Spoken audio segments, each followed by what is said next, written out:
Hello, I'm Jasmine. I'm Jasmine too. And welcome to Girl Talk. The topic of the day is when you're Asian and you decide to get married, you're not just marrying that person, but you are marrying their entire family. And our ancestry. Let's talk about it. Would you want to live with in-laws? No. Never? No. I could see a possibility when maybe my parents or my partner's parents are getting old that they live in close proximity to us. And I feel like there's gonna be a lot of boundaries. You're just gonna step on each other's toes. Because my grandma actually stayed with my mom and dad for a while, and my mom doesn't really cook. My grandma had a big problem with that. She was always like, every woman needs to learn how to cook. Let me teach you how to cook. And it's just very uncomfortable having someone there just constantly on your back watching you around the house, where your house is supposed to be your safe space, like your comfort zone. I'm not making Jason live with my parents, so I wouldn't want Jason to make me live with his parents. And it's also a matter of like boundaries and also respect. I fear that if we have too many problems in the way with in-laws, that is bound to happen if you live together in the same house. I do not want to lose that respect for them. I agree. Also, in a way, I'm sorry, but I don't want them to meddle too much in my marriage. Exactly. Because I'd be so annoyed if my in-law is like, you shouldn't get a nanny. Babies need to be taken care of by their moms. Oh no, you shouldn't do it like this. You should do it like that. I'm gonna go freaking crazy. I'm gonna lose my mind. I'm very protective of what's mine, and so I can imagine if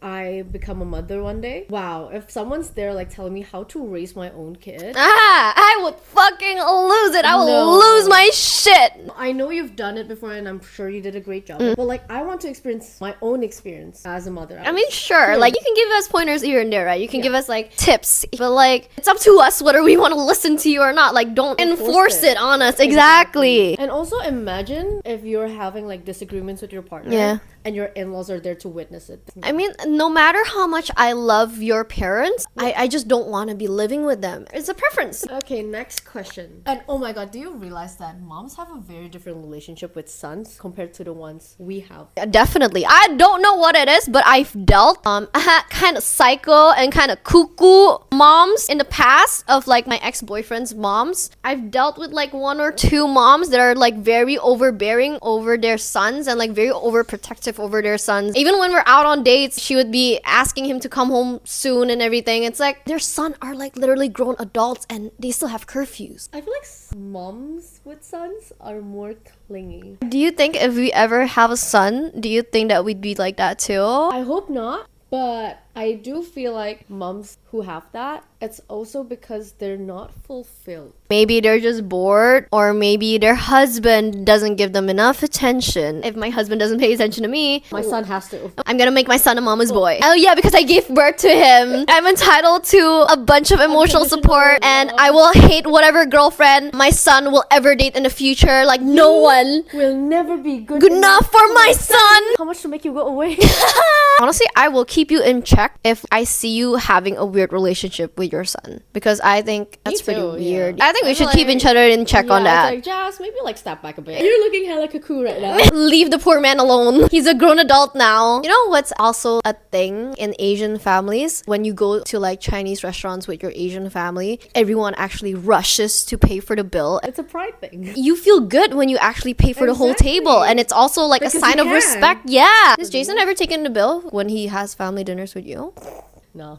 Oh no, he really should though, because I feel like that's a very gentlemanly thing to do. It's more like every time he tries to do it, it backfires. Why? I mean, he could find a way to sneakily do it. Okay, I'll leave this out. What else happens when you get married into an Asian family? Honestly, Asian families have a lot of love. They're troublesome. They're a lot to handle, but it's all love. Despite all the drama and despite all the like the shit talk, at the end of the day, they still have your back. Asian families just show love in a very different way. They should learn. It's the little things. Just like when you just had an argument with your mom and then she would never apologize. Instead, she just comes up into your room with sliced fruits and just like, oh, telling you to like come downstairs and eat. I think that's love. Sometimes I feel like we're a bit harsh on our Asian parents. Like, they did not have the privilege to grow up the way we do. Yep. And They had a lot of generational trauma too. Do you know if your grandparents has ever beaten your parents up? my grandparents beat the shit out of my dad. They had it rough too. At least we didn't have to go through that. I did. Oh, bitch, what the fuck? Was it bad? They didn't know better. Have they ever apologized for it? Oh yeah, multiple times. Okay, then that's good. That almost got dark for a little bit there.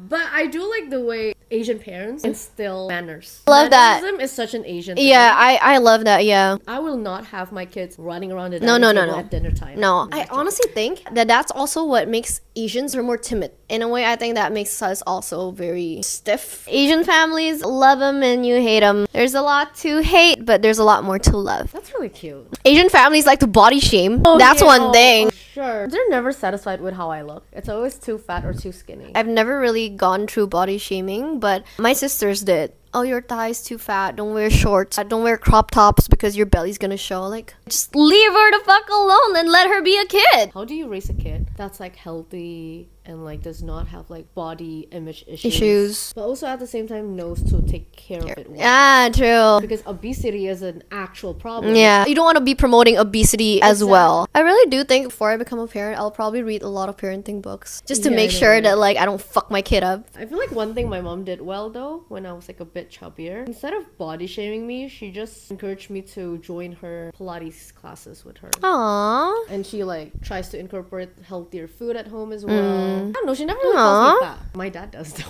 You know what? It's funny because there's always that argument, like whenever you fight with them, and then there's always like, oh, you know what? Like I gave birth to you. Okay, and did I ask? Alright, we're hungry, so we're about to eat. Okay. Thank you for joining our girl talk, and we'll see you on the next one. Bye bye. Bye bye.